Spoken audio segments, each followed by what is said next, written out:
And now let's check on the situation in Manila. We have mobile journalist Merimon Reyes on the ground. Merimon, where are you right now specifically at kamusta na yung pagbaha dyan? Isang maulan at madilim-dilim na araw para sa inyo. Nakatayo tayo dito sa Espanya, Corner Lacson, kung saan gutter deep, pero kakayanin para namang suungin itong abot tuhod na taas ng tubig baha. Pero bukod naman dito, pagdating doon sa bandang M. de la Fuente, sa may Espanya, corner ng Antipolo, medyo nagiging pahirapan na kahit sa light vehicles yung taas ng tubig baha. Kung titingnan natin, around Quiapo Palangka naman, hindi na passable ito para sa light vehicles. Ang Rizal Avenue, corner recto, gutter deep siya, pero hindi na rin siya kaya nga madaanan ng mga light vehicle. Para naman sa Quezon Boulevard, kung dediretsuhin natin to, passable pa naman siya. Ang Paterno, passable. Pero dito sa De La Fuente nga, para sa mga light vehicles, hindi na ito maaaring madaanan. Bukod na lang kung titila itong pag-ulan. Pagdating naman doon bandang Quirino, Taft Avenue, sa Nakpiltaf kung saan kagabi ay sinarado ang northbound at southbound na linya para nga sa pagbubukas at declogging ng mga manhole pati mga drainage. Ngayon naman ay medyo pahirapan na rin kasi around 6 to 10 inches at saka 1 foot or 6 to 10 inches naman yung taas ng tubig baha. Dito sa likuran natin, so far kung makikita ninyo, ultimo mga moto kaya pa namang suungin ang baha na ito. Kung tatansyahin natin sa taas ng gulong, halimbawa itong bus na dadaan, wala pa naman sa kalahati yung taas ng tubig baha. Pero kung tao mismo ang maglalakad at bababa mismo dito mula sa mga gutter, abot na ng tuhod talaga. Samantala sa ibang mga bahagi naman ng Kamaynilaan, halimbawa around Caico Street, around Earnshaw Street, humupa na yung tubig baha kumpara kagabi, pero ang nagsilutangan naman yung mga basura. Pero sa pagmamonitor natin, tuloy-tuloy naman yung pagliligpit at paglilinis na ginagawa ng MMDA ng iba pang mga waste collectors, lalo na ng mga barangay volunteers. Balik sa inyo. Merimon, I remember that a few days ago, si Yorme at si MMDA Chairman Artes, they opened the floodgate sa may Rojas Boulevard ata yun, no? Which is supposed to service the Recto area, Legarda area, no? And Earnshaw, ang mga binanggit mo. And sabi mo nga gutter deep yung Recto, no? But may report ka ba, Merimon, kung ano yung peak ng pinakataas na baha dyan sa may Recto? And tingin mo ba, nakatulong ba yung bagong floodgate na binuksan?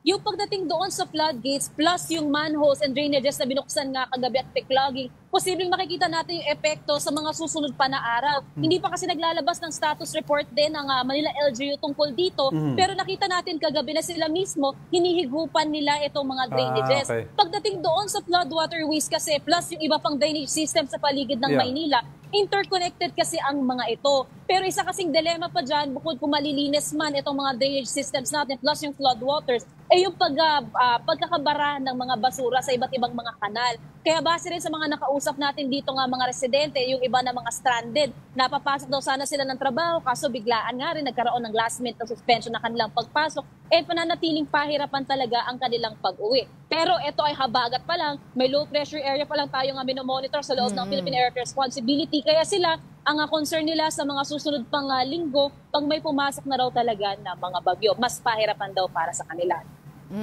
Merimon, ako naman tanong ko kung meron kang balita doon sa mga na-evacuate na mga kapatid natin dyan sa Manila. Ilan sila, saang mga evacuation centers naroon sila, at ano-ano yung mga kailangan nila, at natutugunan ba yung mga kailangan nila doon?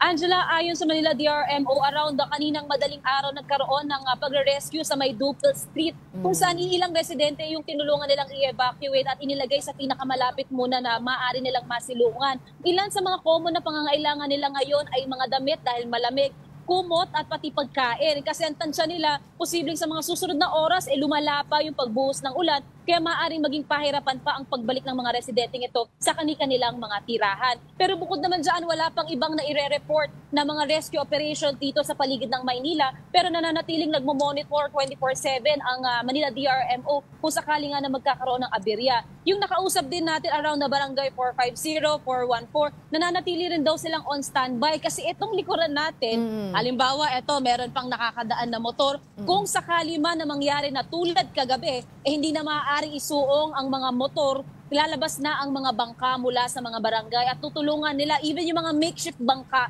para lang maiangat at hindi mababad sa tubig baha ang mga motor at matulungan daw sila na maitranspo ang mga ito kung hanggang saan nila maaaring dalhin ang mga motorista natin. Balik sa inyo. Meron man given na may dalawang LPA na tomorrow ata ang peak nito, no? At inaabangan ng Pag-asa kung magmo-merge na magdudulot ng severe rains, no? Na baka mag-red warning. May tugon na ba ang Mayor's Office about possibly suspending classes or work again tomorrow? Given na riniklamo sila this last few days na late daw nag-declare.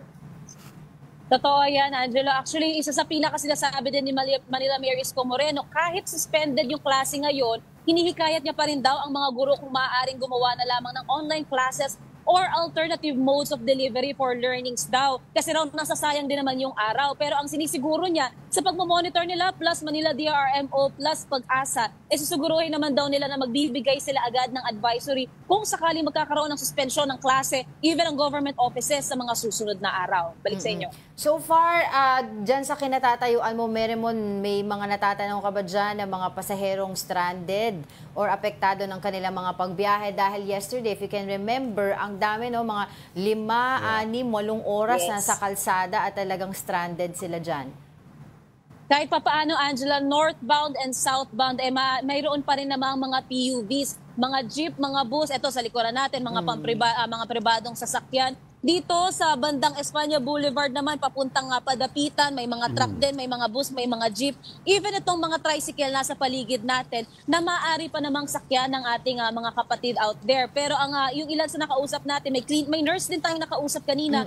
Pumunta na siya ng Malate, nakasakay naman daw siya ng jeep mula dito sa Sampaloc, okay naman daw siya. Pero buti na lang at nagkaroon ng suspension nga ng kanyang pagpasok kasi iniisip niya kung aabutin daw siya mamayang gabi, posibleng kung ano yung naabutan niya kagabing stranded lang siya dito sa Espanya Boulevard, ganun ulit ang kanyang mararanasan mamaya. So nakauwi naman itong nurse dito agad at pinakatansyahan niya na lang kung sakaling sa mga susunod na araw magkakaroon pa rin daw ng ganitong pagbaha, baka hindi niya na raw isugal muna yung pagpasok. Alright, mag-iingat ka dyan, Merrimon. Alam namin, magdamag kayo mga mobile journals natin ang nakaantabay sa iba't ibang areas natin dito sa Metro Manila. Ingat ka dyan. That was our mobile journalist, Merrimon Reyes.